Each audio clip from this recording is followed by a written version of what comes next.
Hello, I'm Florence Mwaita in Nairobi, and we welcome our viewers in Kenya and around the world. This is The Way Your World Is show, a program that explores issues affecting public attitude in arts and culture, in technology, business, and education. But first, a look at the major stories from around the world. According to the Commerce Department of the US, the annual growth rate of the economy is 2.2% for the first 3 months of 2018. However, economists expect acceleration in the next few months, considering the first quarter of the year is the slowest. China's President Xi Jinping recently released a book that sheds light on the holistic approach to national security. The book is a compilation of over 400 pieces of written and spoken communication from speeches, reports, and instructions, among others. And finally, in Iceland, MPs proposed a bill to ban all male circumcisions that are not medically required.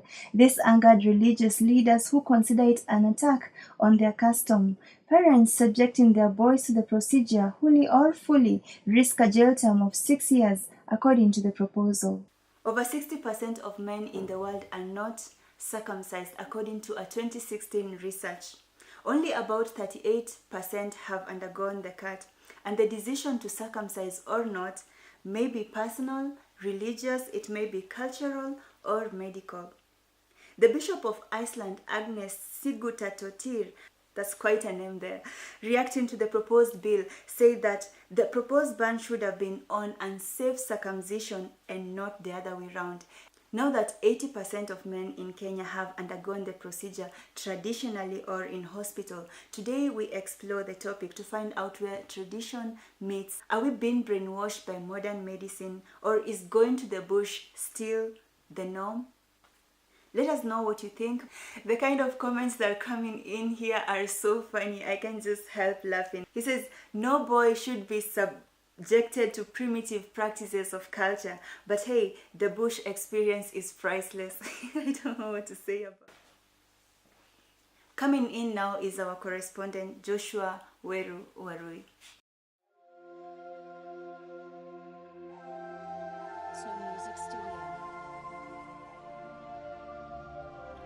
The subject of circumcision crops up every now and then in the mouths of Kenyans. Politicians are not left behind in what others call the politics of private parts. Around 80% of Kenyan men are circumcised, including the communities that did not carry out the procedure traditionally. This is especially after a campaign for circumcision of men was rolled out in a bid to reduce HIV prevalence. Two gentlemen, all Kenyan, tell the tale of how the cultural practice affects public attitudes in the country.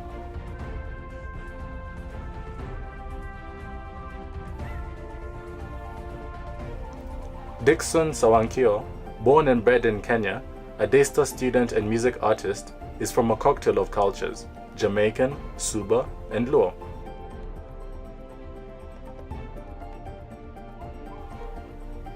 Paul Ogola, from the Luo culture, is the Daystar Christian Fellowship Chair.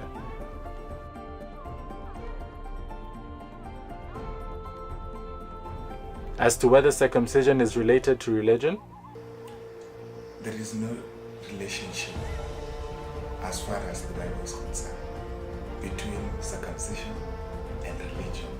It is actually a practice that was done in the Old Testament. But when you look at New Testament, it is totally different. Many people think that circumcision is a part of spiritual maturity, but it's not actually spiritual maturity. Romans 2, 25 to 29, the Bible talks of heart circumcision. God is telling the people through Paul, he's telling Romans when he went to Rome, that ensure that your hearts are circumcised so that you may store what is worthy. Your ears are also circumcised so that you may hear clearly from the Lord. He did not speak of the chopping off of the purpose and everything. And that is what we are going to do. Victimization of the uncircumcised never really died.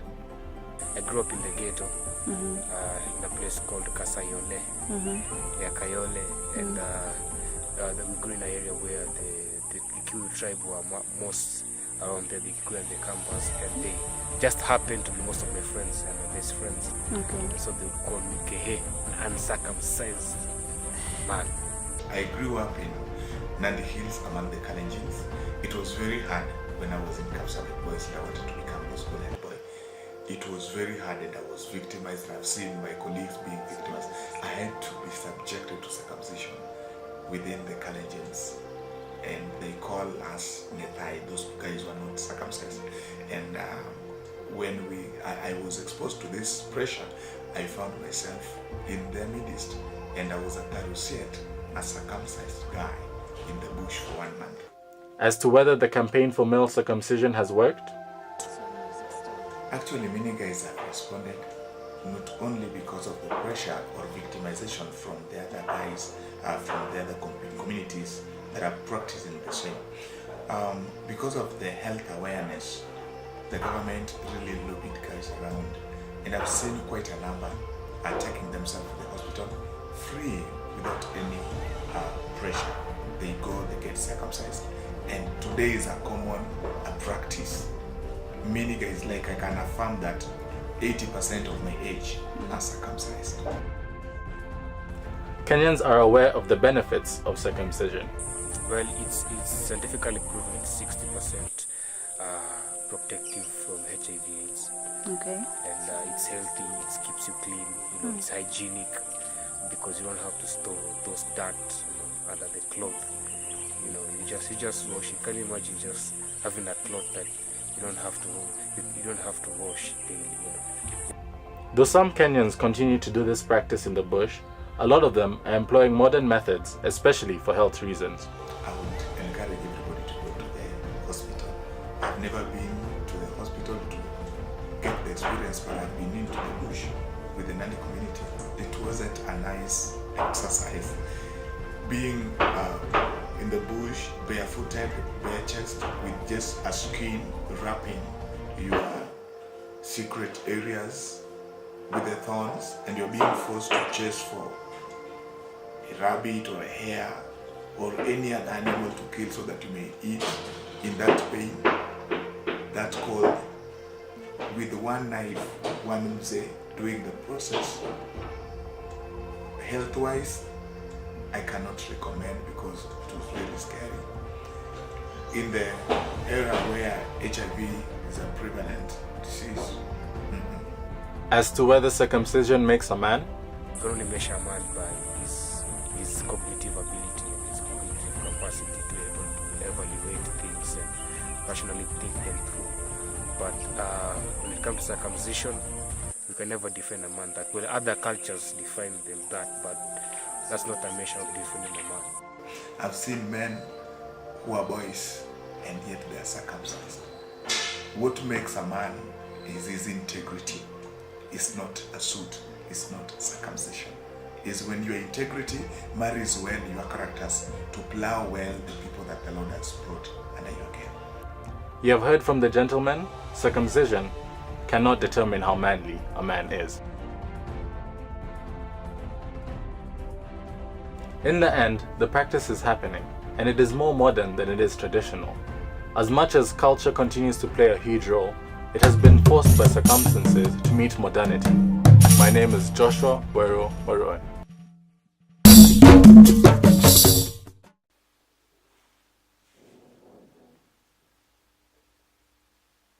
Would like now to hear from Joshua, who has done the feature on the issue of circumcision here in Kenya. And just to ask a few questions. Joshua, thank you so much for coming on board. I hope you're doing well. Start. Thank you, Florence. I'm doing well. I have found that Kenyans are indeed moving from traditional more to modern methods, such as going to the clinics and stuff. And I believe this is mostly for health reasons.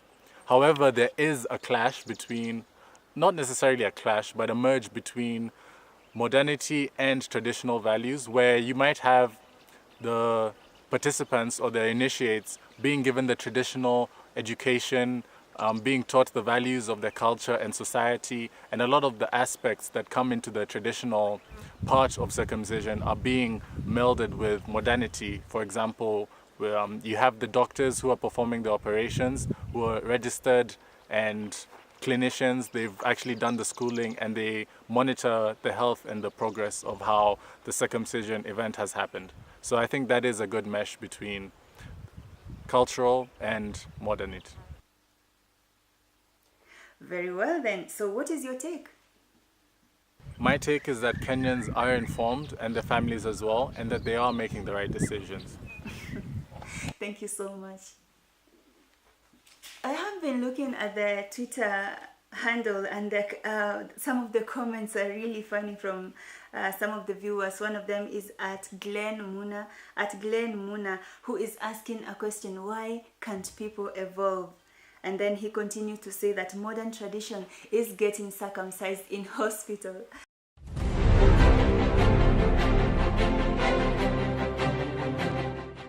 Now I want to introduce two gentlemen, our panelists, who know more about traditional aspect of circumcision and the medical aspect of circumcision. First of all, Peter Sawe of Nation Media Group, Press Operations Manager.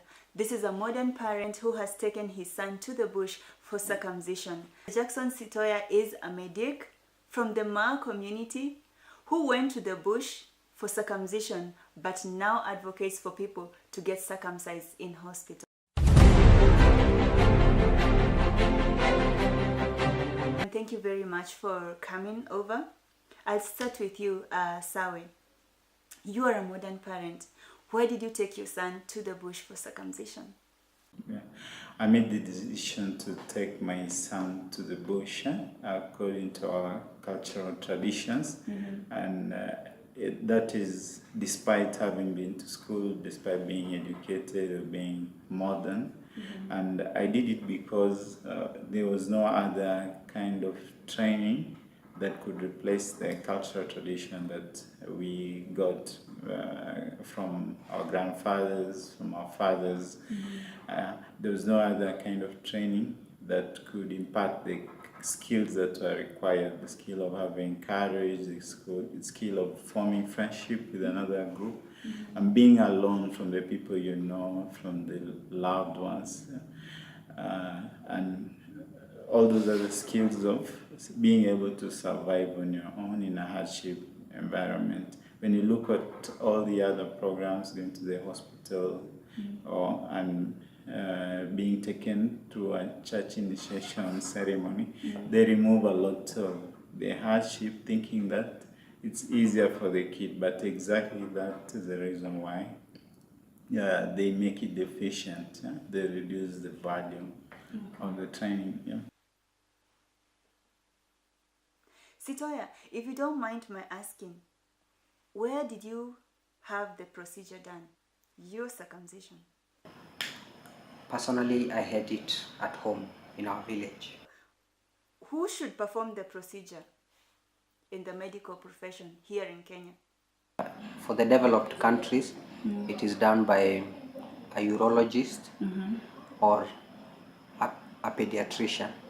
But in developing countries like ours, it is done by clinical officers, medical officers, and then now the specialists, the urologists and the pediatricians. Okay. They're the people who do the procedure. How many boys have you circumcised so far? If my arithmetic is correct, I should have done close to 50 since I started practicing medicine. Okay, great. Did you have any complications, these 50 circumcisions that you have done? For me, I haven't had any, but the major complications or the common complications will be maybe bleeding. Of course, as you know, it's a surgical procedure, we have to cut, so blood. So basically a patient might bleed, but it's not quite common. Infection might also happen if sterile procedure was not observed during the procedure. Yeah, so those are some of the complications that can occur. Okay, that's commendable. Sawe, let me come back to you, sir. How long was your son in the bush? He was there for 4 weeks. 4 weeks? Yeah. And how did he behave when he came back? When he came back, he had already received some training on how to be an adult, how to behave like a man, instead, to show respect to his parents, both myself and her mom, which he did, and to be able to interact more with his age mates and form a kind of friendship that maybe he didn't have before. Sitoya, and just maybe as a way of concluding, I just want to hear from you. Men who do not go through the procedure, and there are many in the world, there are so many in the world, around 60%, does it make them less of men? Not at all. Not at all. They do not be. The only thing they miss out is the health benefits of circumcision. Circumcision has a lot of benefits. Key among them being even hygiene. You find that some of the men who do not undergo circumcision, they might end up having some infections of the male sexual organ. We also know that circumcision and the spread of HIV/AIDS are very well, I would say, related. Like, for example, you can't compare the spread of HIV/AIDS. It's rampant in places where men are not circumcised and in places where men are circumcised. So circumcision has all the benefits, and even there are some of the medical conditions that when we have them, you find that a child or a man must undergo circumcision for them to be relieved from those conditions. Let me come back to you, Sawe, just also in conclusion. Your son is a teenager. Do you consider him a man for having gone to the bush for circumcision? True, I do. Because he went through the procedure, he's a man. Yes, it makes him into a man, at least in his attitude. And if a man, in the sense that if he went out today, he can actually go out there and live on his own, start his own life, even start a family, although he's not ready for it. And he will at least be able to behave in a responsible way, because that's the essence of the training. They taught him how to be responsible and what is expected of an adult. Okay, gentlemen, thank you very much. I appreciate this. So you have had this yourselves, where modernity meets tradition, or where tradition meets modernity. A doctor who came from the Ma community and had the procedure done in the bush, but decides to go to hospital, and now is advocating for people to go to hospital because it is safe to be there. And also a parent, a modern parent who takes his son to the bush because it is tradition to do so, and the child gets to learn so much more than just the act of circumcision. And what's more, dear viewers, is that it is made safe even in the bush. I'll let you decide. Coming back now to social media again, I see another comment by Emmeline Okongo. Emmeline Okongo at Emmeline, she says, let the boys go to the hospital where they will be safe. Let the boys go to hospital where they will be safe. And now I have an opportunity to give you my 2 pence. The matter of circumcision in the world is a very pregnant issue. And while some strictly adhere to the traditional aspect of doing things, some prefer the modern way, while others have found a perfect balance between modernity and tradition. Now, a good number in the world decides that this issue will never affect them. And that is fine, okay? As long as their decision will also never affect others negatively. And as long as they will be safe. The bottom line for me, just like the Bishop of Iceland, is that what matters is that as long as the procedure is being performed, then people should be safe, be it in hospital or in the bush. Thank you for watching. Subscribe, like, and comment. Let's engage on social media. My name is Florence Chanya, and my Twitter handle is @Mawachanya. Stay informed.